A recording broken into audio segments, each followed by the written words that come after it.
Bonjour à tous. Dans cette vidéo, on va corriger des exercices sur les vecteurs dans l'espace. Mais avant de passer à la correction, comme d'habitude, si vous voulez vous entraîner, n'hésitez pas à mettre la vidéo en pause pour faire les exercices et ensuite regarder la correction. Donc là, vous avez les 4 premiers et je vais vous mettre le 5e exercice que vous avez ici. Donc le 5e, comme vous pouvez voir, c'est un problème alors que les 4 premiers sont des petits exercices simples de mise en application des notions vues dans le cours. Donc ceci étant dit, passons maintenant à ce qui nous intéresse, c'est-à-dire la correction de ces exercices. Donc pour le premier, on a à déterminer les coordonnées du vecteur AB dans les cas qui sont donnés. Donc on a 4 questions avec à chaque fois 2 points A et B qui sont différents.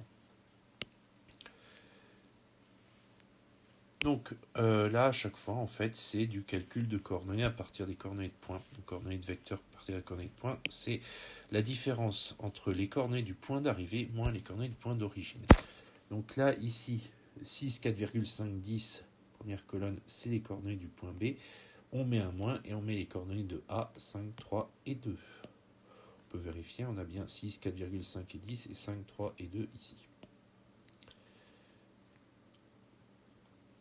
Donc on fait les soustractions, on obtient les résultats, et ça, c'est les coordonnées du vecteur AB. On fait pareil avec les suivantes. On n'oublie pas de mettre les moins quand il y en a, et c'est le cas dans le numéro 2. Parce que si on regarde, on a bien un moins ici, un moins là. Donc on aura bien 7, 8, moins 3, moins 1, 4,2 et 1. Et là, moins 1, ça fait plus 1. Donc 7 moins 1, ça fait 8. Donc on fait comme pareil les calculs et on trouve 8, 3,8 moins 4. Ensuite, même chose avec les deux derniers. C'est toujours le même principe. On réécrit les coordonnées du point B. On met un moins. Les coordonnées du point A. On calcule. On obtient les réponses. Donc là, pareil ici. Ensuite, passons au deuxième exercice. Deuxième exercice, 2 questions. Dans un premier temps, calculer les coordonnées vecteurs AB, AC et AD. Donc là, on nous donne les points A, B, C et D. Donc c'est en fait le même principe que le premier exercice, des calculs de coordonnées de vecteurs à partir de coordonnées de points.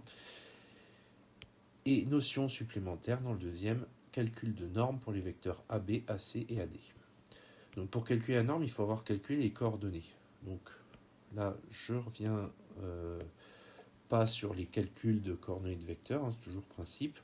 Les coordonnées du point d'arrivée moins les coordonnées du point de départ. Donc coordonnées de B moins coordonnées de A. Ici coordonnées de C moins coordonnées de A. Et ici coordonnées de D moins coordonnées de A. Donc on fait les calculs et on trouve les coordonnées des vecteurs. Une fois qu'on les a, pour calculer la norme, il suffit de faire la racine des coordonnées du vecteur élevé au carré. Donc pour AB, on a trouvé moins 2, moins 1, moins 1. Donc ce sera racine de moins 2 au carré, plus moins 1 au carré, plus moins 1 au carré. On les retrouve là, on les a ici. On applique, on fait le calcul, on trouve la norme. Même chose pour AC, même chose pour AD.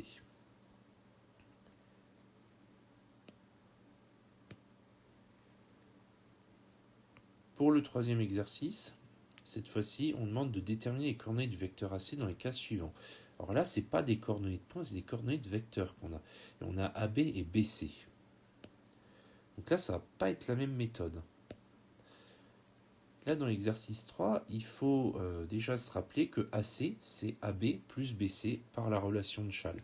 Relation de Chasles qui a été vue en première avec les vecteurs dans le plan et qui s'applique aussi avec les vecteurs dans l'espace. Donc comme on a la relation de Chasles et qu'on peut dire que AC c'est AB plus BC, ben là on va additionner les coordonnées de AB avec celles de BC. Et c'est là où il faut se méfier parce que là ça change, c'est un plus qu'on met. Donc une fois qu'on a bien compris le principe, c'est facile à appliquer, c'est juste des additions. Donc on a le calcul ici pour la première situation, pour la deuxième et pour la troisième.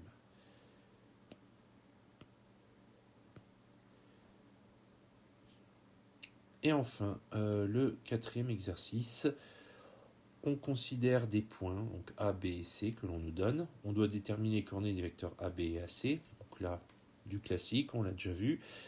Les normes des vecteurs A, B et AC, encore une fois, c'est du classique. Et là où ça va un petit peu changer, c'est les coordonnées du vecteur CF, tel que CF est égal 2 fois AB plus 3 fois AC. Puis ensuite, encore un calcul de normes. Donc au niveau du principe, les calculs de coordonnées de vecteurs, on en a fait déjà un petit paquet dans cette vidéo, donc je ne reviens pas dessus, c'est toujours la même chose, coordonnées du point d'arrivée moins coordonnées du point de départ. On calcule pour AB et pour AC. Les calculs de normes, c'est pareil, on en a déjà fait quelques-unes. Donc on prend les coordonnées du vecteur qu'on élève au carré et on fait la racine de la somme de tout ça. Donc on a pour AB et pour AC. Là où ça va changer, c'est en question 3, puisqu'on a CF est égal à 2 fois AB plus 3 fois AC. Donc 2 fois AB, c'est 2 fois les coordonnées de AB, et 3 fois AC, c'est 3 fois les coordonnées de AC. Donc quand on a cette situation-là, en fait c'est très simple. 2 fois les coordonnées de AB, c'est 2 fois toutes les coordonnées. Donc 2 fois 6, 2 fois moins 7, 2 fois 7. On le retrouve ici. Plus 3 fois les coordonnées de AC, donc 3 fois 9, 3 fois moins 4, 3 fois 0. On calcule tout ça et on trouve les coordonnées de CF, 39, moins 26, 14. Ça paraît impressionnant, mais au final, c'est pas dur. C'est que des additions, des soustractions, des multiplications, et tout se fait naturellement. Il faut juste appliquer les règles qui sont dans le cours, les propriétés et les règles de calcul sur les vecteurs. Quand vous appliquez ça, vous connaissez la façon de faire. Niveau calculatoire et maths, en termes de calcul, ça ne pose pas de problème.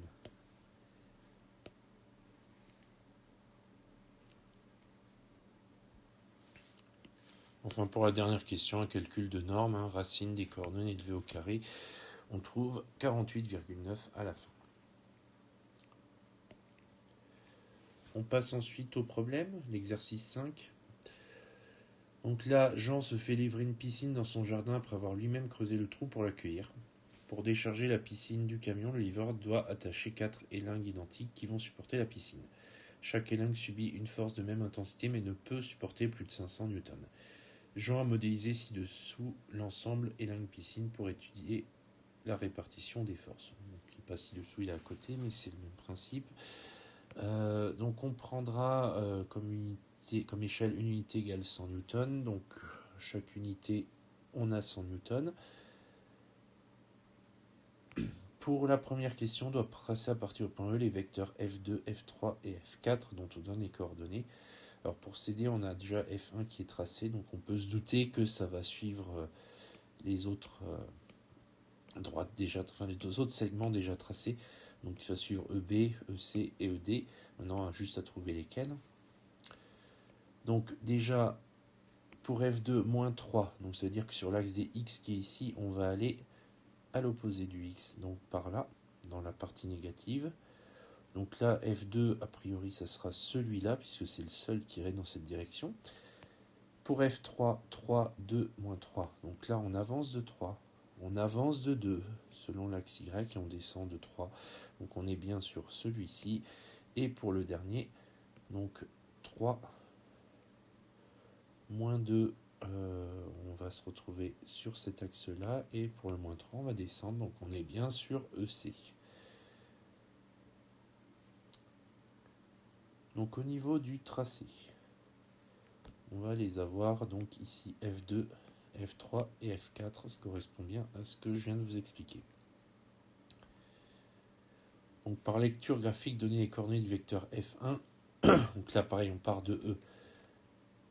On va aller vers le négatif sur l'axe des X, donc de 3 crans, on le voit ici, donc moins 3. Dans les négatifs sur l'axe des Y, donc de 2 crans, on l'a ici, et on descend de 3 aussi, donc moins 3, donc moins 3, moins 2, moins 3. Pour la série de questions 3, 4 et 5, on doit déterminer les coordonnées du vecteur somme F1 plus F2 noté F, vecteur somme F3 plus F4 noté F', et vecteur somme F plus F' noté H. Donc là, de la somme de vecteurs, on l'a déjà vu dans les petits exercices, on additionne tout simplement les coordonnées entre elles, donc celles qu'on a obtenues ou celles qui sont données dans l'énoncé. Donc on l'a ici pour la question 3, f1 plus f2, ici pour f3 plus f4, et là pour f plus f'. Pas de grosses difficultés, si ce n'est qu'une erreur de calcul va se répercuter dans toutes les questions qui suivent. Mais en dehors de ça, c'est pas quelque chose qui fondamentalement s'avère difficile.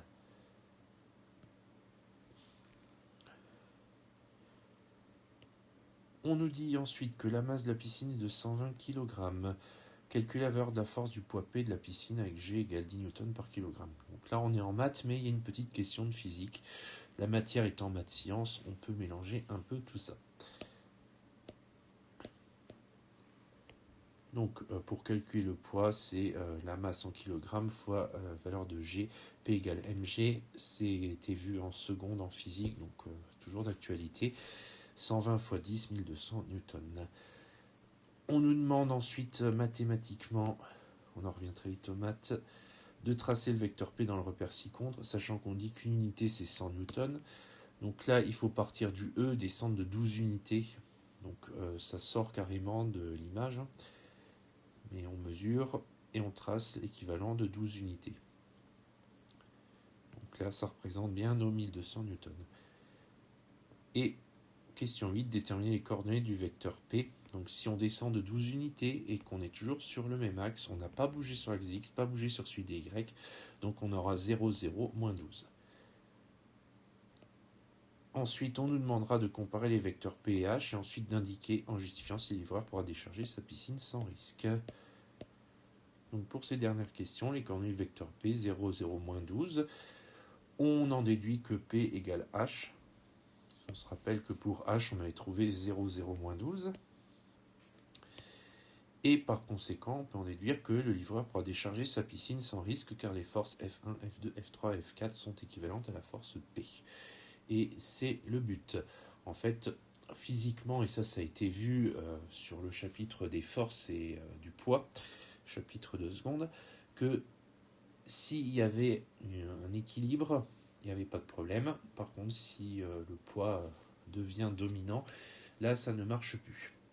Et là, en l'occurrence, les 4 élingres répartissent bien le poids sur l'ensemble de l'objet. Donc ça va tenir et on pourra décharger sans risque. Par contre, il ne faudrait pas que ça soit légèrement plus lourd, sinon ça ne marcherait plus. Donc voilà pour cette série d'exercices sur les vecteurs dans l'espace. Vecteurs dans l'espace qui est un chapitre qui est assez délicat généralement. Géométrie 3D, c'est pas évident. Alors quand on rajoute les vecteurs, c'est encore plus compliqué.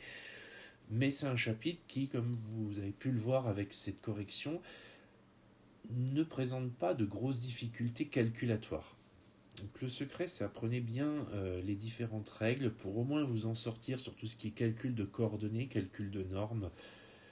Pour ce qui est lecture graphique, c'est plus compliqué. Pour l'usage de logiciels en géométrie 3D, notamment GeoGebra, ça peut rajouter aussi de la difficulté, mais c'est pas forcément utile dans tous les exercices.